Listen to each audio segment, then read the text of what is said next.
Uso dos recursos energéticos como ferramenta geopolítica. Além da geografia física, a Rússia conta com uma geografia de recursos privilegiada, particularmente em petróleo e gás natural, que se tornou uma alavanca fundamental de sua geopolítica no último século. A vasta planície siberiana, outrora apenas um vazio gelado a ser atravessado para fins estratégicos, revelou-se repleta de riquezas energéticas. A exploração de campos petrolíferos no Volga e no Cáucaso, desde o período czarista, e mais tarde, as descobertas de enormes jazidas de hidrocarbonetos na Sibéria Ocidental durante a era soviética, fizeram da Rússia, e antes da URSS, uma verdadeira potência energética. Com a construção de oleodutos e gasodutos, ligando esses campos aos mercados europeus a partir dos anos 1960 a 70, Moscou percebeu que podia influenciar nações não apenas com tanques, mas também com válvulas. Durante a Guerra Fria, a exportação de gás soviético para a Europa Ocidental era tanto uma fonte de divisas quanto um instrumento sutil de dependência mútua.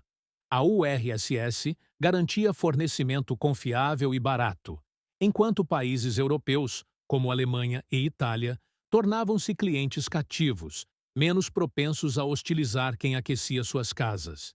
Nas décadas após 1991, a Rússia herdou essa posição privilegiada. Nos anos 2000, sob Vladimir Putin, o Kremlin não hesitou em usar o poder do gasoduto de forma mais explícita. Cortes de fornecimento de gás à Ucrânia em 2006 e 2009, devido a disputas políticas e de preço, serviram de alerta à Europa sobre sua dependência energética. Antes de 2022, a Rússia fornecia mais de 40% do gás consumido na União Europeia, além de grande parte do petróleo. Um mercado que lhe rendia enormes receitas e, de quebra, funcionava como trunfo geopolítico. Moscou podia pressionar vizinhos vulneráveis com aumentos de preços ou suspensões de fornecimento e contava com os lobbies energéticos para moderar posições europeias contrárias aos interesses russos. Essa estratégia, porém, sofreu um abalo sísmico com a guerra na Ucrânia em 2022. A arma energética russa disparou no próprio pé quando o Kremlin apostou que poderia chantagear a Europa, cortando o gás para enfraquecer o apoio europeu a Kiev. Em vez disso, os europeus uniram-se para buscar alternativas. Em poucos meses, a UE reduziu drasticamente a importação de gás russo, acelerando projetos de terminais de GNL, gás natural liquefeito, e firmando novos acordos com fornecedores como Estados Unidos, Catar, Noruega e Argélia. Como resultado, a fatia do gás russo via gasodutos no total importado pela Europa despencou de mais de 40% em 2021 para cerca de 11% em 2024. Ao mesmo tempo, medidas emergenciais e um inverno ameno permitiram ao continente cortar o consumo e preencher estoques. Em paralelo, a transição energética europeia ganhou fôlego. Planos como o REPowerEU aceleraram investimentos em energias renováveis, eficiência energética e interconexões para reduzir permanentemente a dependência de combustíveis fósseis russos. Ou seja, o que antes era um laço que prendia a Europa à Rússia transformou-se, após 2022, em um divórcio apressado. A chamada Era do Gás Russo, na Europa, chegou ao fim. Sem o mercado europeu, a influência energética de Moscou minguou no Ocidente. A Rússia perdeu não apenas receitas importantes, embora parcialmente compensadas pela alta dos preços internacionais em 2022, mas também um canal de influência política que levara décadas para construir. A emblemática infraestrutura dos gasodutos Nord Stream, que conectava diretamente a Rússia à Alemanha pelo Báltico, ficou ociosa e acabou danificada por explosões misteriosas em 2022, simbolizando o rompimento desse vínculo. Em 2023, as exportações russas de gás para a Europa estavam reduzidas a fluxos mínimos via Ucrânia e Turquia. E no petróleo, a história foi semelhante. A União Europeia e o G7 impuseram sanções e um teto de preço ao petróleo russo, forçando Moscou a vender seus barris com desconto para encontrar compradores. Com os portos europeus fechados, petroleiros russos passaram a singrar rotas mais longas rumo à Ásia e à África. A resposta estratégica de Putin a esse novo cenário foi um redirecionamento maciço das exportações energéticas para a Ásia. China e Índia, em particular, aproveitaram a oportunidade de comprar petróleo russo a preços mais baixos e expandiram suas importações rapidamente. Em 2021, a Europa era destino de quase metade do petróleo russo exportado. Já em 2023, segundo o vice-primeiro-ministro Alexander Novak, cerca de 90% do petróleo da Rússia fluía para a China e Índia, enquanto a parcela enviada à Europa caíra para apenas 5%. Em 2 anos, a Índia, que praticamente não comprava petróleo russo antes, passou a responder por 40% das vendas do país, e a China por cerca de 45% a 50%, tornando-se, de longe, os 2 maiores clientes de Moscou. Esse reposicionamento ficou evidente nos portos. Petroleiros indo para Roterdã deram lugar a longas filas de navios rumo a Xangai ou Mumbai. Da mesma forma, no carvão e em outros minerais, exportações antes voltadas à Europa se dirigiram ao Oriente.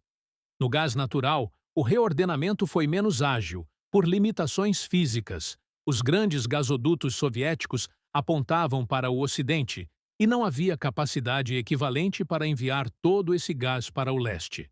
Ainda assim, a Rússia intensificou a utilização do gasoduto Força da Sibéria, inaugurado em 2019, para fornecer gás siberiano diretamente à China.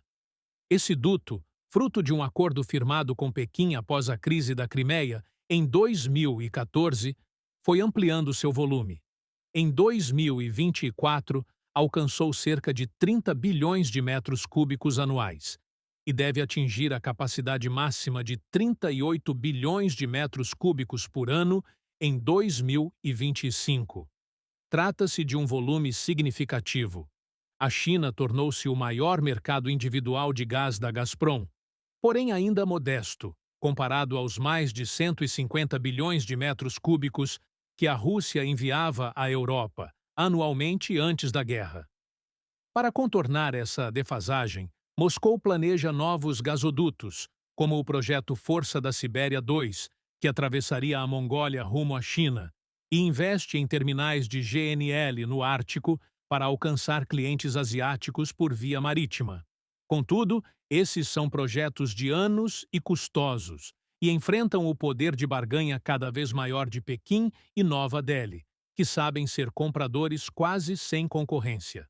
Assim, a perda do mercado europeu obrigou a Rússia a reconfigurar sua geopolítica energética de maneira drástica e acelerada. Se antes um fechamento de torneira em Moscou causava frio em Berlim, agora são as decisões de refinarias em Xi'an ou Chennai que pesam nos cofres russos. A influência política que o Kremlin exercia na Europa via gás diminuiu, ao passo que sua dependência de países asiáticos aumentou, uma inversão de papéis. Em 2023, aproximadamente 2/3 de todas as exportações russas já tinham como destino apenas 5 países asiáticos: China, Índia, Turquia e outros, enquanto a Europa se tornara importador de segunda linha, respondendo por apenas 16,5% das vendas russas.